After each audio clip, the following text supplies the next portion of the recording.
جس شخص کے اپنے خیالات خراب ہوتے ہیں اس میں دوسروں کی نسبت بدظنی زیادہ ہوتی ہے۔ بے عزتی کا جواب اتنی عزت سے دیں کہ سامنے والا خود ہی شرمندہ ہو جائے۔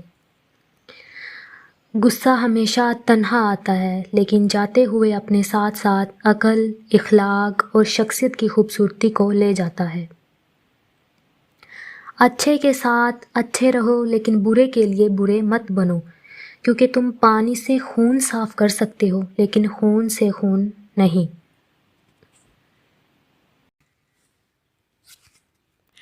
اگر تم ہارو گے نہیں تو تم جیت کا مزہ کبھی بھی نہیں لے سکتے۔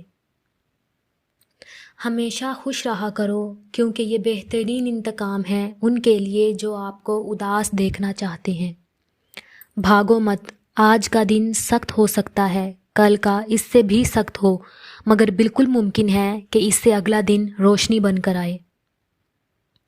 خود سے خود کو بھی محسوس کیا کریں، رونقیں خود سے بھی ہوا کرتی ہیں۔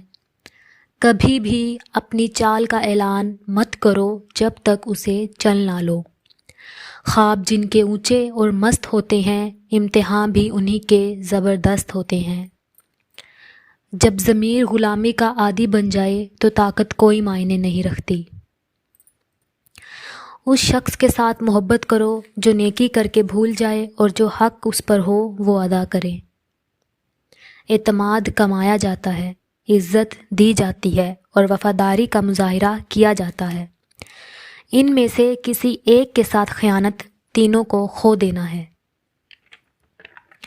زخم کھا کر بھی مسکرانا اور ناخوش ہوتے ہوئے بھی خوش رہنا، دراصل یہی ہماری اصل طاقت ہے۔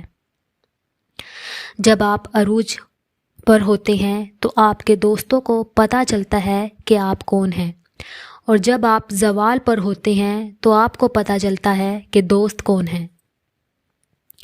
سب سے بڑا جاہل وہ شخص ہے جو اپنی پوری زندگی میں یہ ایک بات نہ جان سکا کہ اس کی دنیا میں آمد کا مقصد کیا ہے۔ دکھ انسان کو نہیں توڑتا بلکہ دکھوں میں اپنوں کے رویے توڑ دیتے ہیں۔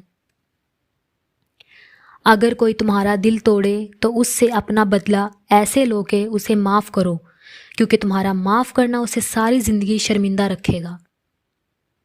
جب تمہارے رشتہ دار تمہارے خلاف بولنے لگ جائیں تو سمجھ جانا تم کامیابی کی طرف گامزن ہو۔ اگر آپ اپنے مقصد کو پانے کے لیے سخت محنت نہیں کرتے تو جو آپ کو نہیں ملا اس پر غمگین نہیں ہونا چاہیے۔ ہمیں جس سبق کو پڑھنے کی سب سے زیادہ ضرورت ہے وہ انسانیت کا سبق ہے۔ اگر دنیا فتح کرنی ہے تو آواز اور لہجے میں نرمی پیدا کرو، کیونکہ لہجے کا اثر الفاظ سے زیادہ ہوتا ہے۔ غصے کے وقت برداشت کا ایک لمحہ تمہیں ہر بار شرمندہ ہونے سے بچا سکتا ہے۔ زندگی میں جب بھی ہمارا خود سے سامنا ہوتا ہے تو سمجھ آتا ہے کہ ہم نے دوسروں کی خاطر اپنا کتنا دل دکھایا ہے۔ بہترین دنوں کے لیے برے دنوں سے لڑنا پڑتا ہے۔ دو چیزیں اپنے اندر پیدا کر لو، چپ رہنا اور معاف کرنا، کیونکہ چپ رہنے سے بڑا کوئی جواب نہیں اور معاف کر دینے سے بڑا کوئی انتقام نہیں۔ بد اخلاق انسان کی مثال اس ٹوٹے ہوئے گھڑے کی طرح ہے جو قابل استعمال نہیں رہتا۔ دنیا میں اگر کسی چیز کو پہلی فرصت پر رکھنا بہت ضروری ہے تو وہ آپ کا ذہنی سکون ہے، باقی سب عارضی اور وقتی چیزیں ہیں۔ کوئی تم سے حسن سلوک کرے یا نہ کرے، تم اس سے اچھا برتاؤ کرتے رہو۔